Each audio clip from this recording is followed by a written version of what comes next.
With the state of Tamil Nadu going to polls in about 6 months from now in 2021, there's been a lot of focus, a lot of talk about how the BJP seems to be making a renewed push to have some sort of political footprint in the state. Annamalai, who is recently joined the BJP and who's been made the Vice President of the Tamil Nadu BJP, is joining me on this broadcast. Annamalai, thank you for joining us here on India Today.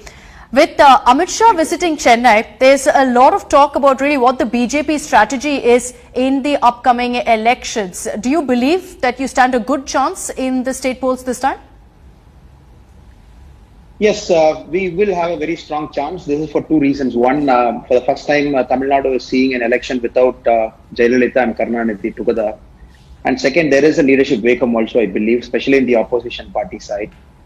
And thirdly, for the first time in Tamil Nadu's political history, close to 40% of voters are below the age of 39. So it is going to be youth who is going to decide who is going to win this election. So all this combination is going to give BJP a clear head start.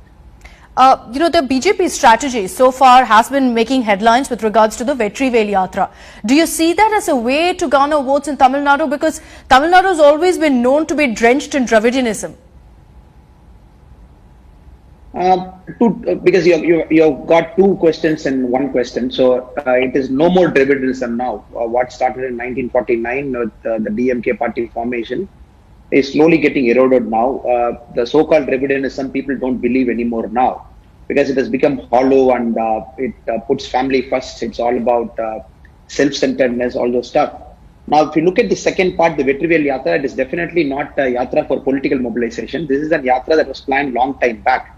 6 months back when the Tamil Lord Muruga was insulted by a group that was propped up by DMK. So BJP was the party which went after them. So after that, heeding to people, BJP's call, close to 8 lakh people did a Vel Puja in their home 2 months back in the month of October 7th.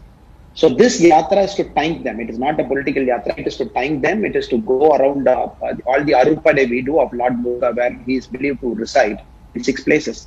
It is to meet people, meet especially Tamil women folks, tell them what the hollow Dravidianism is all about, why they continuously keep insulting Tamil people, keep insulting Tamil women especially, and also with the recent controversy of a Tamil politician speaking ill about Tamil women.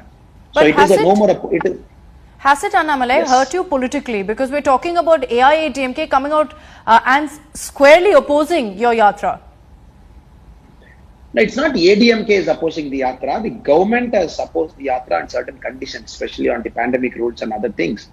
But our contention is always that everything is open in Tamil Nadu, even Tasmak, the bar and everything is open.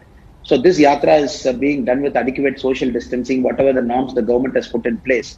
So it is not the ADMK that is opposed, it is the government that is opposed by citing the pandemic rules and other things, which we are definitely obeying all the conditions laid down by the unlock rules. And only then the Yatra is happening. But what does it mean for your alliance with the AIADMK? Is that a given for the upcoming elections? Is that something that talks are still on? Are you hopeful of tying up with the AIADMK and contesting these elections together?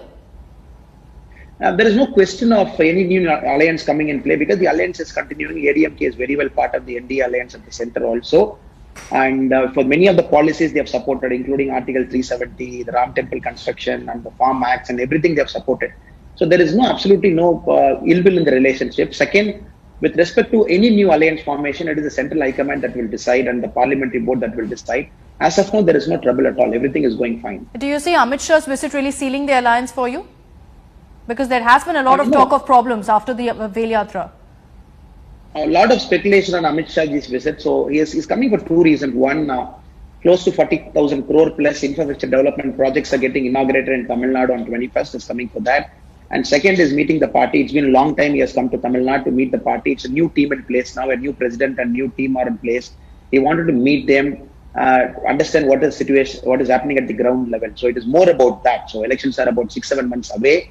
And the problem is whenever Amit Shah ji enters Tamil Nadu, so people start speculating. That is the kind of pedigree that Amit Shah ji holds. Wherever he goes, there is always a political thing that is ready to happen. But I don't see it that way. I see it as more as he coming after a long time to see the new team, trying to understand what is happening with the new team. And also anything that is happening at the Delhi level is at the Delhi level only. So elections are far away, so I can't speculate anything now.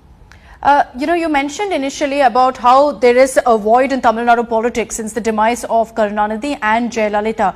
How does the BJP plan on really creating its footprint in such a circumstance in the state? It's a work in progress. It's definitely a work in progress. Anything cannot happen overnight. So if you look at the last election in 2016, where BJP went with the third front, and 2019, where you are part of the ADMK for the Lok Sabha polls.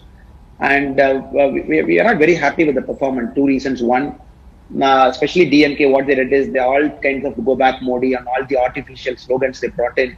And they started to corrupt people's mind with the channels they own also. So this time we are definitely one up. We are very strong in social media and we are very strong in countering all the false propaganda. And more importantly, the schemes of Prime Minister Modi has reached the nook and corner of Tamil Nadu. So Tamils love PM Modi and it is no more false narrative is being built about him. So considering all this, I see a real chance in 2021 where BJP should give a considerable number of MLAs who will go and sit in the assembly. So I'm very sure in 2026 it is going to be BJP's time. But 2021 is all about putting in those MLAs in the assembly so that we have a very clear and strong and determined footprint. That is how we are looking at this election. How do you counter a narrative that's been created, Annamalai, over years, really, against the BJP? One is of their attempted saffronization of the South, their Hindi imposition, all of that. And those are perhaps your biggest enemies, the narrative that's been created against the BJP in states like Tamil Nadu. It always has to be a counter narrative. So many a times the narrative is going to be false one. For example, if I take the Hindi imposition, if you look at the new education policy, that's the first time in India's history, no Hindi is being imposed. We have given an optional for anybody to study regional language. But when they keep talking about the Hindi bogey of Hindi being imposed, maybe it is coming in the back door, though it is an optional regional language is there. So now we have gone very aggressive and we have gone for a lot of street corner meetings. We have done. It is not that we are doing only the Vetrivel Yatra. The state leaders before this also for the new education policy as well as for the Farm Act. So we have traveled across the state extensively, doing a lot of meetings and convincing people this is the truth. That is one way of countering. And second way is that no more people are tied up to their news channels, especially the Tamil news channels, which is owned by the Dravidian party, the regional ones. They were controlling the market share for a long time. Now with the advent of very strong English news channel presence and with the advent of YouTube channels with social media presence, for the first time, we are having a head start because we are able to push our narrative, maybe the original and the truthful narrative, to people's mobile phone. So mobile phone is everything now where people read it. And thirdly, we are working at the grassroots. So we are trying to identify a lot of grassroots leaders, encouraging them, delegating all responsibilities to them. So all this combination should click. So I'm very sure it will definitely ride over the false propaganda, the narratives being put out by the DMK party. My final question to you, Annamalai, is the BJP's focus on creating a dent in the Tamil Nadu elections, finally having some sort of presence, or are you confident enough that you can actually win this election? I'm winning this election because it's an alliance-based election. We are going to go with an alliance only. So there will be a leading alliance partner also for a long time. Tamil Nadu is like that. So BJP has taken off for sure. We have to hit that critical mass. Critical mass in any state election is around 20% vote share. When we reach that, so we are confident that this election we are going to reach that critical mass, like what happened in Bengal or in Assam. So once we reach the critical mass, then jumping to the next orbit is going to be much easier. This time it's going to be an alliance-based election, and BJP would definitely be giving a large number of MLAs to the kitty. Okay. And we will be helping our partner to form the government also without any doubt. All right. Annamalai, thank you for joining us and taking all of my questions on really what the BJP strategy is in the upcoming elections. The Bharatiya Janata Party has been going all out, making an all-out push really for some presence in Tamil Nadu. Will it work or will it have any sort of impact on the ground? Perhaps in months to come is when we'll actually know.